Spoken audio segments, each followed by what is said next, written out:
সরকারের টাইম ফ্রেমে নির্বাচনের যৌক্তিক সময় দেখতে পাচ্ছি না, বলছেন আমির খসরু। এদিকে আগামী নির্বাচনে আওয়ামী লীগের অংশগ্রহণের সুযোগ কতটা জানাবো। সংসদ ভবনের গোপন কক্ষে লুকিয়েছিলেন স্পিকার, যেভাবে উদ্ধার করল সেনাবাহিনী। এবং সর্বশেষ জানাবো, বাংলাদেশ 17 বছর ভারতকে শুধু দিয়েই গেছে, বলছেন ডক্টর জাহিদ। এতক্ষণ শুনছিলেন সংবাদ শিরোনাম, এবারে বিস্তারিত। সরকারের টাইম ফ্রেমে নির্বাচনের যৌক্তিক সময় দেখতে পাচ্ছে না, বলছেন আমির খসরু। অন্তর্বর্তী সরকারের প্রধান উপদেষ্টা ডক্টর মোহাম্মদ ইউনূসের ঘোষিত টাইম ফ্রেমে নির্বাচনের প্রত্যাশিত যৌক্তিক সময় দেখতে পাচ্ছি না বলে মন্তব্য করেছেন বিএনপির স্থায়ী কমিটির সদস্য আমির খসরু মাহমুদ চৌধুরী। আমির খসরু বলেন, নির্বাচন নিয়ে সরকারের পক্ষ থেকে যে সময়ের ইঙ্গিত দেওয়া হয়েছে এটা নিয়ে কারোর সঙ্গে আলোচনা হয়নি, সুতরাং ওই সময় নিয়ে আমরা অবগত নই। কি কারণে দীর্ঘ সময় নিয়ে নির্বাচনের টাইম ফ্রেম দেওয়া হয়েছে তার কোনো কারণ খুঁজে পাচ্ছি না, যদিও এই নিয়ে অনেকেই অনেক কথা বলছে, ফলে জনমনে বিভ্রান্তি সৃষ্টি হচ্ছে। বিএনপির এই নেতা বলেন, নির্বাচনের জন্য আমরা যে যৌক্তিক সময়ের কথা বলেছিলাম, সরকারের ঘোষিত টাইম ফ্রেমে আমরা সেই যৌক্তিক সময় দেখতে পাচ্ছি না। নির্বাচনমুখী সংস্কার এখন সবচেয়ে জরুরি বলে উল্লেখ করে সাবেক এই মন্ত্রী বলেন, সেটা সম্পন্ন হয়ে এখন আমাদের নির্বাচনের দিকে এগিয়ে যাওয়ার কথা ছিল। নির্বাচনের আগে এখন সরকার কি সংস্কার করতে পারবে সেটা দেখার বিষয়। যেসব বিষয়ে ইতোমধ্যে ঐকমত্য হয়েছে সেসব বিষয়ে সংস্কার হতে পারে, আর যেগুলোতে ঐকমত্য হবে না, জনগণের ম্যান্ডেট নিয়ে সেটা করতে হবে। সংস্কারের কথা বলে নির্বাচনকে দীর্ঘায়িত করার কোনো প্রয়োজনীয়তা নেই। নির্বাচনের দাবিতে সরকারের উপর চাপ তৈরিতে বিএনপি কর্মসূচি নিয়ে মাঠে নামবে কিনা এমন প্রশ্নের জবাবে আমির খসরু বলেন, আমরা শান্তিপূর্ণ পরিবেশে উদার গণতন্ত্রের পথে এগিয়ে যেতে চাই।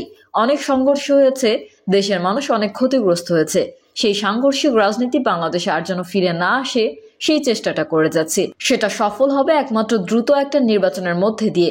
তিনি আরো বলেন, জনগণ তাদের ভোটাধিকার প্রয়োগের মাধ্যমে নির্বাচিত সরকার ও সংসদ গঠন করবে, যে সরকার জনগণের কাছে দায়বদ্ধ থাকবে, জবাবদিহিতা থাকবে।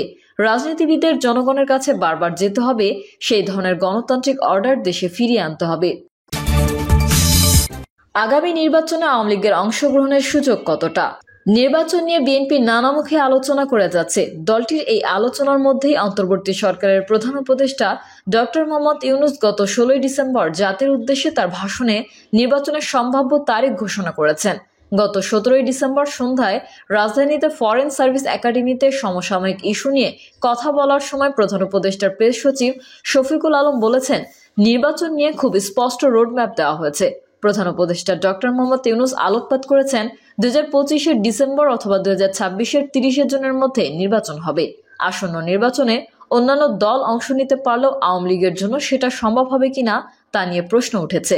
গত বৃহস্পতিবার রংপুরে এক অনুষ্ঠানে নির্বাচন ব্যবস্থার সংস্কার কমিশনের প্রধান বদিউল আলম মজুমদার জানান, এই মুহূর্তে আওয়ামী লীগের নির্বাচনে অংশ নিতে তিনি কোনো বাধা দেখছেন না। তার এই বক্তব্যের পর তা প্রত্যাখ্যান করে ওই রাতেই বিবৃতি দেয় বৈষম্য বিরোধী ছাত্র আন্দোলন। গত শনিবার সংগঠনের আহ্বায়ক হাসনাত আবদুল্লাহ বিবিসি বাংলাকে বলেন, গণহত্যায় জড়িত আওয়ামী লীগের বিচার হতে হবে, তার আগে আওয়ামী লীগের নির্বাচনের প্রশ্নই অপ্রাসঙ্গিক। হঠাৎ আলোচনা যেই কারণে গত বৃহস্পতিবার দুপুরে রংপুর জেলা প্রশাসকের কার্যালয়ে নির্বাচন ব্যবস্থার সংস্কার নিয়ে স্থানীয় প্রশাসন, রাজনৈতিক দল ও সুশীল সমাজের সঙ্গে বৈঠক করেন কমিশন প্রধান বদিউল আলম মজুমদার। পরে সাংবাদিকরা তার কাছে জানতে চেয়েছিলেন, আগামী নির্বাচনে আওয়ামী লীগ অংশ নিতে পারবে কিনা।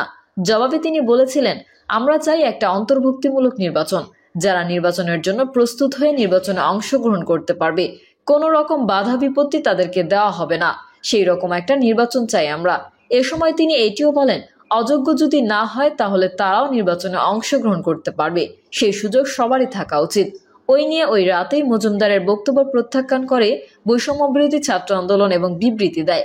সেখানে সংগঠনের পক্ষ থেকে বলা হয়, আওয়ামী লীগ বাংলাদেশে একাধিক গণহত্যার জন্য দায়ী গোষ্ঠী। এছাড়াও গুম, খুন, বিচার বহির্ভূত হত্যাকাণ্ড সহ বিভিন্ন মানবাধিকার বিরোধী কর্মকাণ্ডে আওয়ামী লীগ গত 16 বছর ধরে জড়িত ছিল।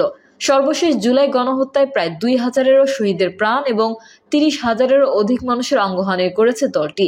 এতে আরো বলা হয়, যে দলটি বাংলাদেশের নির্বাচন ব্যবস্থাকে কলঙ্কিত করেছে তাদেরকে নির্বাচনে অংশগ্রহণের সুযোগ প্রদান জন আকাঙ্ক্ষার বিরুদ্ধাচরণ। এই বিবৃতিতে বৈষম্য বিরোধী ছাত্র আন্দোলন মজুমদারকে তার বক্তৃতা প্রত্যাহার করে আওয়ামী লীগকে নির্বাচনে অংশগ্রহণ করতে না দেওয়ার জন্য যথাযথ ব্যবস্থা গ্রহণের আহ্বান জানায়।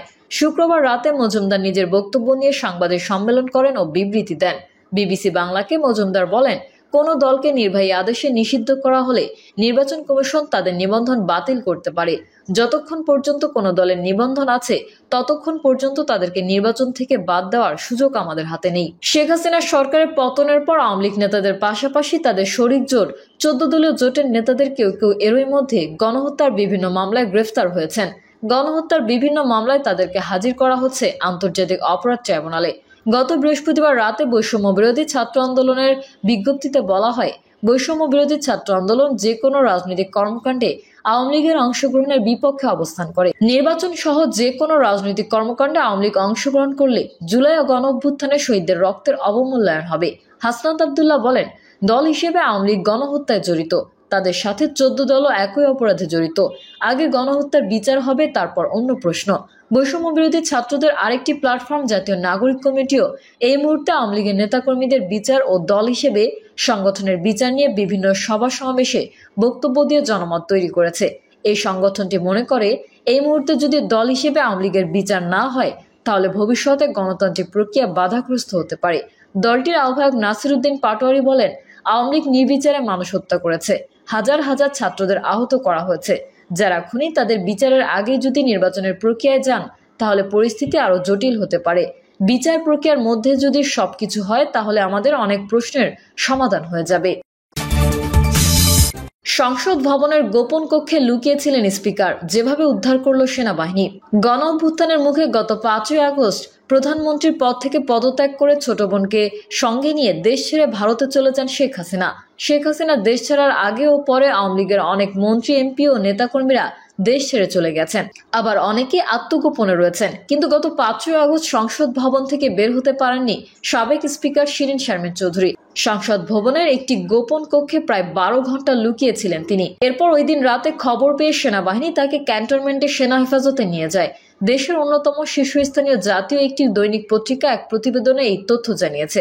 প্রতিবেদনে বলা হয়, জুলাই বিপ্লবের দিন 5ই আগস্ট 12.5 ঘন্টা সংসদ ভবনের বাংকারে আত্মগোপনে ছিলেন সাবেক স্পিকার শিরীন শারমিন চৌধুরী।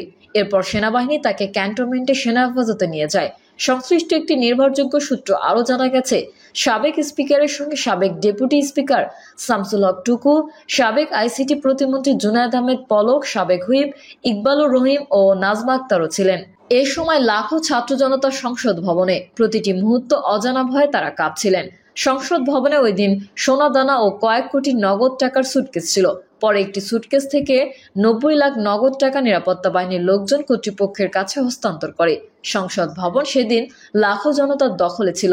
সফল গণঅভ্যুত্থানের আবেগে আপ্লুত ছিলেন ছাত্র জনতা, তাই তারা দল বেঁধে ঢুকে পড়েন সংসদ ভবন অভ্যন্তরে। অনেকে মূল অ্যাসেম্বলি কক্ষে ঢুকে এমপিদের নির্ধারিত আসনে বসে পড়েন, কেউ বা বসেন স্পিকারের আসনে কিংবা গ্যালারিতে। পাঠাগারে যান অনেকে।